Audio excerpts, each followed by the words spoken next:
East India company, Bharat में आगमन, कब्जा और गुलामी की नीति। ईस्ट इंडिया कंपनी एक ब्रिटिश व्यापारिक कंपनी थी जो 1600 ईस्वी में इंग्लैंड की महारानी एलिजाबेथ प्रथम द्वारा स्थापित की गई थी। ये कंपनी व्यापार के बहाने भारत आए, लेकिन धीरे धीरे षड्यंत्र, युद्ध और चालाकी से भारत को गुलाम बना लिया। भारत में ईस्ट इंडिया कंपनी का आगमन। 1608 कंपनी का पहला जहाज सूरत, गुजरात पहुंचा। 1612 सूरत में व्यापार करने की अनुमति मिली और फैक्ट्री गोदाम बनाई गई। 1615 अंग्रेज दूत सर थॉमस रो ने मुगल सम्राट जहांगीर से विशेष व्यापारिक अधिकार प्राप्त किए। भारत पर कब्जे की रणनीति। ईस्ट इंडिया कंपनी ने भारत पर कब्जा करने के लिए 3 प्रमुख रणनीतियां अपनाईं। 1. व्यापार के बहाने सत्ता पर पकड़। पहले कंपनी ने सिर्फ व्यापार किया, लेकिन धीरे धीरे भारतीय शासकों के बीच फूट डालकर उन्हें आपस में लड़वाया। उन्होंने भारतीय रियासतों से व्यापारिक समझौते किए और अपना प्रभाव बढ़ाया। 2. युद्ध और छल कपट से कब्जा। प्लासी का युद्ध 1757। बंगाल के नवाब सिराजुद्दौला ने अंग्रेजों की बढ़ती ताकत को रोकने की कोशिश की। अंग्रेजों ने मीर जाफर, नवाब के सेनापति, को लालच देकर धोखा देने के लिए मना लिया। युद्ध में सिराजुद्दौला की हार हुई और अंग्रेजों ने बंगाल पर नियंत्रण कर लिया। बक्सर का युद्ध 1764।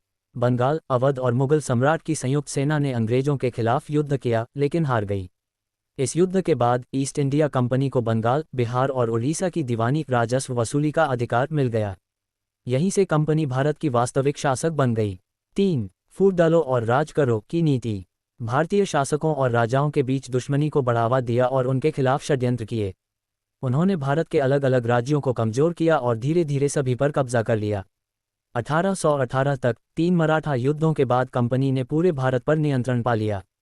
भारत को गुलाम बनाने के तरीके। 1. भारतीय उद्योगों को नष्ट किया।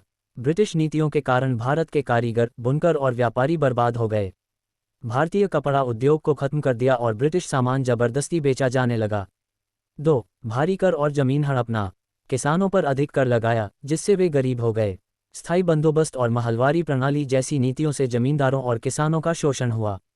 3. भारतीय संस्कृति और शिक्षा पर हमला। भारतीय परंपराओं को पिछड़ा साबित किया और अंग्रेजी शिक्षा को बढ़ावा दिया। भारतीयों को ब्रिटिश संस्कृति और कानूनों के अनुसार ढालने की कोशिश की।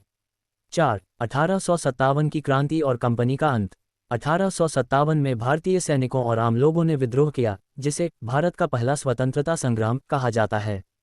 यह विद्रोह विफल हो गया, लेकिन इससे ब्रिटिश सरकार ने ईस्ट इंडिया कंपनी का शासन खत्म कर दिया। 1858 में भारत सरकार अधिनियम पास हुआ और भारत सीधे ब्रिटिश सरकार के अधीन आ गया। ईस्ट इंडिया कंपनी व्यापार के नाम पर भारत आए, लेकिन धीरे धीरे धोखे, युद्ध और षड्यंत्र से पूरे देश पर कब्जा कर लिया। उन्होंने भारत को आर्थिक, सामाजिक और राजनीतिक रूप से कमजोर कर दिया, जिससे भारत 200 साल तक गुलाम बना रहा।